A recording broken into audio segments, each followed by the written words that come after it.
Hello everyone. Already allied examination आपका 8 सितंबर को हो चुका है और जिस तरह का एग्जामिनेशन है काफ़ी मिक्स्ड से मैं देखता हूँ कि रिव्यूज़ इस टाइम पे देखने को मिल रहे हैं।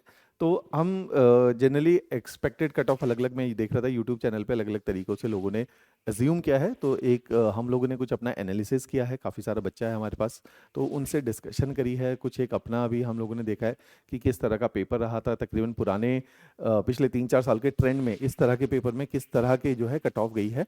ऑल्दो आंकलन करना थोड़ा मुश्किल है, एचएस को तब भी हम लोग ठीक एंटिसिपेट कर जाते हैं, एनटी को भी ठीक एंटिसिपेट कर जाते हैं।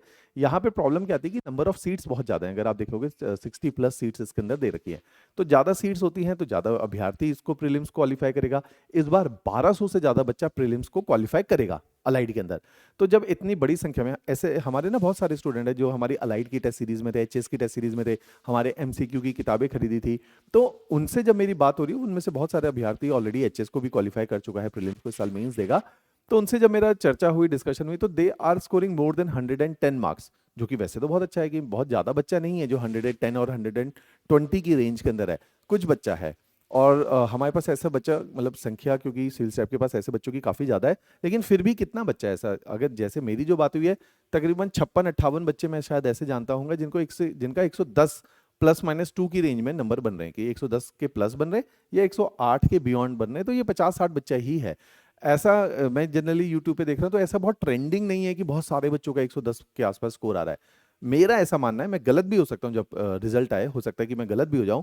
मेरा ऐसा मानना है क्योंकि नंबर ऑफ सीट्स 1200 है, पेपर उतना भी स्कोरिंग नहीं था। हमारे बहुत सारे अच्छे बच्चे हैं जो इस बार एचएस भी क्वालिफाई के, उनके भी 98-100 की रेंज में वो मार्क्स बन रहे हैं। तो मेरे को ऐसा लगता है कि 98, मैं यहाँ पे लिख के भी दे रहा हूँ, 98 +-2 आपकी कट ऑफ हो सकती है। हो सकता है 96 हो जाए, हो सकता है 100 मार्क्स की कट ऑफ हो जाए। मेरा ऐसा मानना है, मैं गलत भी हो सकता हूँ, मेरा ऐसा मानना है कि ये कट ऑफ रहेगी।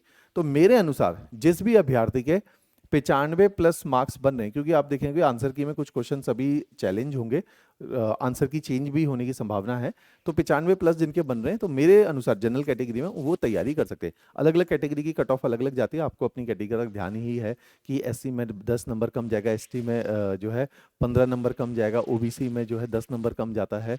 ऐसे अलग अलग वार्ड ऑफ एक्स सर्विसमैन है, उसमें 20-20 और 25 नंबर की भी जो है कट ऑफ नीचे जा सकती है, 70 भी जा सकती है और 65 भी जा सकती है। पिछली बार तो शायद 40 और 42 के आसपास कट ऑफ रही थी। तो इसके अनुसार आप अपना अलग अलग कैटेगरी का आइडिया लगा सकते हो। ये एक मोटा मोटा पैमाना मैंने बनाया है, वैसे तो 20-25 दिनों में रिजल्ट आ जाएगा।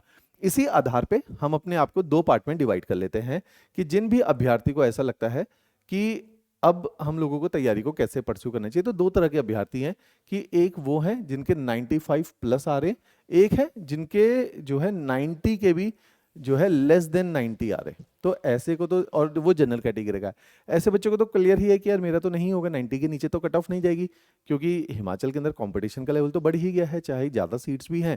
इतना सारा अभ्यर्थी तो 95+ की रेंज में है। मैं ही जानता हूँ कम से कम 100-200 बच्चों को जो 95 के आसपास की रेंज में स्विंग कर रहे हैं।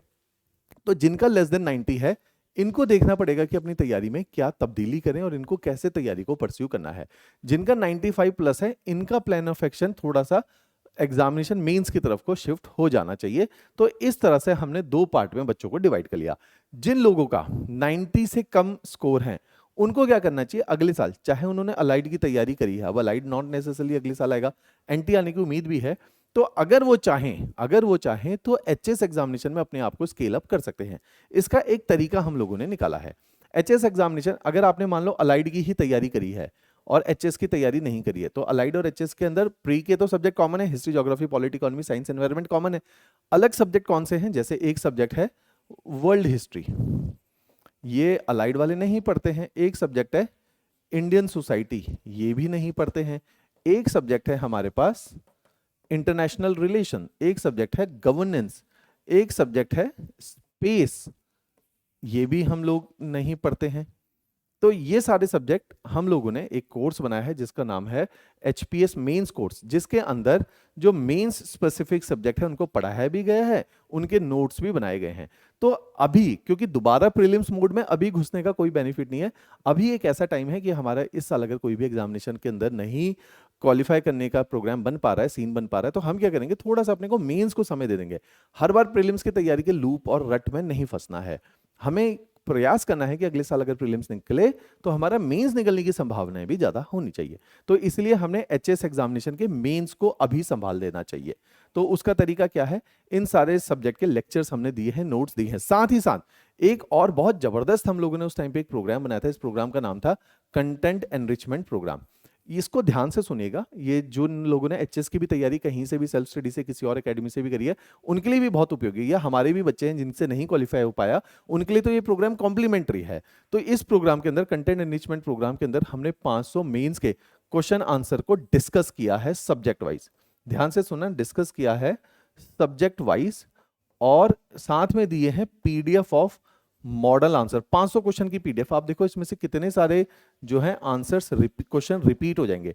अब इसमें उदाहरण के तौर पे हमने क्या किया है, हिस्ट्री पढ़ाया है। तो हिस्ट्री के अंदर हमने 6 लेक्चर में world history, modern India, art and culture करके पढ़ा दिया। हर लेक्चर के अंदर 15 क्वेश्चन दिए हैं, 15 क्वेश्चन के मॉडल आंसर को डिस्कस किया और बताया कि पेपर में कैसे इनको अटेम्प्ट करना चाहिए। तो मान लीजिए 6 क्लासेस के अंदर हिस्ट्री के अंदर 90 क्वेश्चन हम लोगों ने डिस्कस कर लिए, तो आपको 90 क्वेश्चन मिल गए। तो आपने एक रजिस्टर लगाना है GS1 का, उसमें हिस्ट्री के 90 क्वेश्चन को अपने हाथ से लिखना है, और इन मॉडल आंसर को पढ़ने के बाद अपनी भाषा में पिरो के, उनको छोटा करके, कीवर्ड्स डाल के, डायग्राम डाल के अपनी भाषा में लिख देना है। 90 क्वेश्चन का सेट बनाया, 15-20 पेज छोड़े, फिर ज्योग्राफी के क्वेश्चन का सेट बना लिया, फिर इंडियन सोसाइटी का सेट बना लिया। टाइम सुनिए, बाय नवंबर एंड, जिन लोगों को लग रहा है कि हमारा तो पेपर निकल ही नहीं रहा, क्यों इस टाइम को, जनरली बच्चे इस टाइम को वेस्ट करें। सब घरों पे बैठे हो आप लोग, जिनका खराब हुआ है, जिनका अच्छा हुआ है वो हमारी लाइब्रेरी में आके बैठ गए, जिनका खराब हुआ है हम डीमोटिवेटेड होकर घर पे बैठ गए। लेकिन हमें समझना पड़ेगा, आज एग्जामिनेशन को हुए 10 दिन हो गए, हम इससे ज्यादा टाइम वेस्ट नहीं कर सकते, क्योंकि ना चाहते हुए आपको ये तैयारी करनी पड़ेगी। और इसके अलावा अगर जिसके पास लगता है कि अब तैयारी तो छोड़ नहीं रहे, ऑप्शन कोई और नहीं है, तो पूरी जी जान लगा के तैयारी करो फिर, और अगली बार का चांस बनाओ। तो आप देखिए कि अभी सितंबर जो है 17 तारीख है, अक्टूबर पूरा पड़ा है, नवंबर पूरा पूरा पड़ा हुआ है, तो मोटा मोटा 75 दिन पड़े। इन 75 दिन के अंदर आप इन सारे कंटेंट एनरिचमेंट प्रोग्राम के 50 लेक्चर्स को देख लो। 2 घंटे के लेक्चर हैं, 1.5 घंटे से 2 घंटे के लेक्चर हैं। 50 लेक्चर्स को देखो, उनकी पीडीएफ को पढ़ो, और उनसे अपने मेंस के कंटेंट को क्वेश्चन आंसर फॉर्मेट में ले आओ।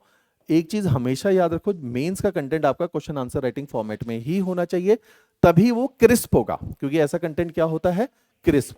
अगर कंटेंट क्रिस्प है तभी वो रिवाइज किया जा सकता है, अगर वो रिवाइजेबल है तभी ये कंटेंट आपके काम का है, जो कि पेपर में पहुंचेगा। तो आपका क्या प्रयास है, मैं आपको आगे का प्लान ऑफ एक्शन बताऊंगा। 1200 मेंस के क्वेश्चन विद देयर आंसर आपके रजिस्टर में होने चाहिए, तब आपका ये पेपर निकलने की संभावना है। तो 500 तो हमने यहां पे आपको देके भेजा है। क्लियर हो गई बात? तो इसको आप लोगों ने अभी अगले 3 महीने तक परस्यू करना है, 2.5 महीने तक। तो जिन लोगों का सिंपल है कि पेपर लग रहा है कि नहीं क्लियर हो रहा, तो rather than wasting time, give your energy to the mains part. और ऊपर से दूसरा क्या है, मान लो आपको अलाइड एचएस नहीं निकालना है, लेकिन अगले साल एनटी तो आएगा, उसको तो क्वालिफाई करोगे, कभी अलाइड भी आएगा उसको भी दोगे, तो आपका मेंस की तैयारी एंटी अलाइड की दोनों की इसी प्रोग्राम से शुरू हो जाएगी। क्लियर? अच्छा, अब देखो, दरकिनार प्रीलिम्स को भी नहीं करना चाहिए। अगर मान लो फरवरी में ही, मार्च में ही एनटी का पेपर लेने का गवर्नमेंट का मूड आ गया, तो बहुत ज्यादा टाइम तो नहीं है, हमें प्रीलिम्स को भी तैयार करना चाहिए। काफी सारे बच्चों ने ये बुक्स ली हैं, बहुत सारों ने नहीं ली हैं। इन किताबों की ब्यूटी क्या है, हमारे पास प्रीलिम्स की 7 बुक्स का सेट है।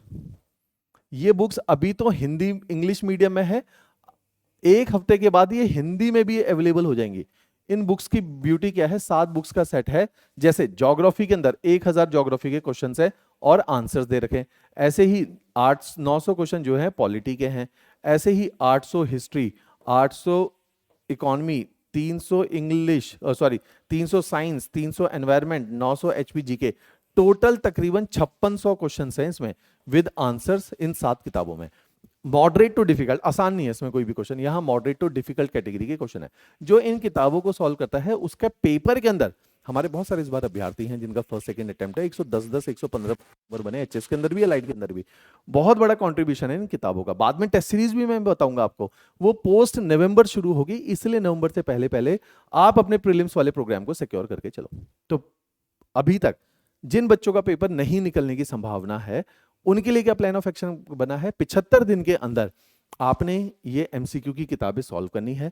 आपने 75 दिन के अंदर अपने कंटेंट एनरिच कंटेंट को, मेंस कंटेंट को क्वेश्चन आंसर फॉर्मेट में ले आना है। उदाहरण के तौर पे एक मैं एग्जांपल देता हूं, 75 दिन है, आपने डिवाइड किया 10 दिन केवल ज्योग्राफी पढ़ेंगे। अब आपने पढ़ी तो है ही अलाइड के लिए और एचएस के लिए, जीरो से तो नहीं पढ़नी है। इन ज्योग्राफी के 10 दिन में आप क्या करोगे, एमसीक्यू की बुक्स को करोगे जिसके अंदर 1000 क्वेश्चन है। और मेंस के ज्योग्राफी के मान लो 7 लेक्चर्स हैं ज्योग्राफी और डिजास्टर मैनेजमेंट के, ये सातों लेक्चर्स को देखोगे। इन सातों लेक्चर्स में मान लो 75 क्वेश्चंस कवर हुए हैं। इन क्वेश्चंस के मॉडल आंसर अपने रजिस्टर में बना के रख लोगे, जो मेंस का रजिस्टर होगा। और ये जो एमसीक्यू की 1000, इन क्वेश्चंस को जो आपको नहीं आते थे क्वेश्चन, मान लो 1000 में से आपको 800 आते थे, 200 नहीं आते थे, जो नहीं आते थे उनको अपने प्री के नोट्स में डाल दो। तो प्री के नोट्स क्या हो गए आपके, अपडेट हो चुके हैं। तो ये आपने करना है, राइट। तो जिन लोगों का पेपर नहीं क्लियर हो रहा है उन्होंने ये वाले प्लान को एग्जीक्यूट करने का काम करना है। अच्छा, जिन लोगों का पेपर क्लियर हो रहा है, अब देखो, जिनको लग रहा है नहीं यार पेपर क्लियर होने की संभावना है, मार्क्स तो 100+, मैं ऐसा मानता हूं कि 100+ में काफी सर्टेन है कि आपका पेपर निकलेगा। फिर भी आपको लगता है यार पैसा भी नहीं फंसाना चाहिए, जब तक रिजल्ट आता है तो तब तक एक चांस ले लेते, तब तक आप हिंदी और इंग्लिश को पढ़ लीजिए। लैंग्वेजेस कहीं बेकार नहीं जाएंगी, सेफ रहेंगी। जिसका है कि 105+ ही स्कोर बन रहा है जनरल कैटेगरी में, उसको तो पूरी जी जान लगा के तैयारी कर लेनी चाहिए। तो उनके लिए एक हम अपना क्रैश कोर्स लेकर आए हैं, जो कि 20 सितंबर से, अभी 20 सितंबर से स्टार्ट हो जाएगा, फ्राइडे से। इस क्रैश कोर्स में हमने डेली बेसिस पे 5 घंटे की क्लास है, 8 से 10 बजे इसके अंदर जीएस चलेगा, जिसमें डेली आंसर राइटिंग भी चलेगी। फिर 10 से 11:30 इसमें आपकी लैंग्वेज चलेगी इंग्लिश, जिसमें डेली आपको प्रैक्टिस के लिए क्वेश्चन दिए जाएंगे। फिर 11:30 से 1 बजे तक चलेगी हिंदी, जिसमें 1 घंटा पढ़ाया जाएगा और आधा घंटा क्वेश्चन को प्रैक्टिस करवाया जाएगा। तो ये एक फास्ट फॉरवर्ड प्रोग्राम है। अच्छी बात क्या है, 10,000 इसकी फीस है नॉर्मल स्टूडेंट के लिए। जनरली बहुत सारे स्टूडेंट सिविल स्टेप से किसी ना किसी कैपेसिटी में जुड़े हुए हैं। तो जिसने हमारी मेंस की टेस्ट सीरीज ली है, एचएस मेंस की टेस्ट सीरीज ली है, उसको इसमें 50% ऑफ है। कोई हमारे एचएस प्रोग्राम में था, उसको इसमें 50% ऑफ है। हमारे पास 2-2,500 बच्चे एनटी एलाइड के लिए थे, उनके लिए तो फ्री है, ये कॉम्प्लीमेंट्री है, क्योंकि वो एनटी एलाइड की स्टूडेंट है। हम हमेशा उनको इस तरह के कॉम्प्लीमेंट्री कोर्सेज उनको देते ताकि रिजल्ट उनका बने। एचएस वाले स्टूडेंट के लिए ये 5,000 जो है इसमें डिस्काउंट है। किसी ने हमारे एचएस का कंप्लीट बुक सेट लिया है 10,500, क्योंकि बहुत महंगा सेट है 10,500, उनके लिए भी इसके अंदर 50% ऑफ है। किसी ने एनटी एलाइड की तैयारी सेल्फ स्टडी करी है, केवल हमारे 6,500 या 7,000 की जो किताबें एनटी एलाइड की 12 किताबों का सेट खरीदा है, उनके लिए भी ये जो है 50% ऑफ है। तो हम जहां तक हो सकता है, जो स्टूडेंट हमसे जुड़ा है, हम उसको कहीं ना कहीं उसकी जो पुरानी उसने हमें फीस दी है इस कोर्स के साथ एडजस्ट करने का प्रयास करें, क्योंकि 4 साल के बाद पेपर है। साथ ही साथ कोई हमारा टीजीटी का स्टूडेंट है, कई सारे स्टूडेंट टीजीटी में उनका पेपर क्वालिफाई हो गया है अलाइड का, कोई पीजीटी में है उसका अलाइड क्वालिफाई हो गया, कोई पटवारी के बैच में, कई सारे बच्चे सब इंस्पेक्टर के बैच में उन्होंने क्वालिफाई कर दिया ये वाले पेपर को, उनको भी 50% ऑफ इसमें मिलेगा। तो हमसे जो बड़े कोर्सेज है ना, एनटी अलाइड वालों को कॉम्प्लीमेंट्री, एचएस के अंदर है, सब इंस्पेक्टर के अंदर है, पटवारी के अंदर है, टीजीटी में है, पीजीटी में, उन सबको 50% ऑफ मिलेगा। स्टडी मटेरियल के केस में कोई हमारे पास एचएस का कंप्लीट स्टडी मटेरियल लिया है, एनटी अलाइड का लिया है, उनके लिए ऑफ है। या जिसने हमारे एचएस की टेस्ट सीरीज ली है, क्योंकि वो एक्सपेंसिव टेस्ट सीरीज है, उनको इसके अंदर 50% ऑफ मिलेगा। तो इस तरह से हमने ये प्रोग्राम रखा है, ताकि जिन बच्चों को अच्छा श्योर है कि उनका हो रहा है प्रीलिम्स एग्जामिनेशन, तो उन्हें मेंस में पूरी जान लगा देनी चाहिए। और लैंग्वेजेस बहुत इंपॉर्टेंट एस्पेक्ट है, लैंग्वेज हम यहीं पे ऑफलाइन पढ़ाएंगे, साथ ही साथ टेस्ट लेंगे, ताकि आपका पेपर जो है काफ़ी अच्छा हो पाए। क्लियर। इसके अलावा अगर आपको थोड़ी कुछ कन्फ्यूजन है इस बैच से जुड़ी हुई जानकारी की, या जिन बच्चों का नहीं हो पा रहा है उसको उनको अगर मेरे साथ बात करनी, तो आजकल लगातार मैं फ़ोन पे ही एंगेज हूँ आप सारे स्टूडेंट्स के साथ ही, तो मेरे साथ भी बात करके कई सारे लोग डेली फ़ोन कर रहे हैं और अपना प्लान ऑफ एक्शन ड्रॉ करवा रहे हैं कि जिनका नहीं हो पा रहा है उन्हीं को ज़रूरत है इस टाइम पे मेरी, जिनका हो रहा है उनके लिए तो ऑलरेडी कोर्स बना हुआ है। तो मैं आपका जो है आपका कस्टमाइज प्लान ऑफ एक्शन बना सकता हूँ। तकरीबन यही प्लान ऑफ एक्शन को हम लोगों ने फॉलो करना है जिनका नहीं हो पाया है। तो मेरे साथ भी आप अगर कनेक्ट होना चाहते तो हेजिटेट नहीं करना कि आप हमारे स्टूडेंट नहीं है, मैं शायद एंटरटेन ना करूं, ऐसा नहीं है, बहुत सारे लोग हमारे स्टूडेंट नहीं है, लेकिन मेरे साथ लगातार बात करते रहते हैं। जो स्टूडेंट हैं उन लोगों ने भी हेजिटेट नहीं करना है, जस्ट टू रीच आउट अस। आप तो पढ़े हैं मेरे से, ऑफलाइन में पढ़े हैं, लाइव में पढ़े हैं, ऑनलाइन में पढ़े हैं, और जूम सेशन के ऊपर जो मेरी संडे को क्लासेस होती हैं या इंटरेक्शन होती है तो वहाँ मेरे से जुड़े हुए हैं। तो आप लोगों ने भी हेजिटेट नहीं करना है, हमेशा रीच आउट करने का प्रयास करो, हम हैं बैठे हैं आप लोगों को हेल्प आउट करने के लिए, राइट। तो कभी भी हेजिटेट नहीं करना कहने का मतलब, राइट। चलो, थैंक यू एवरीवन।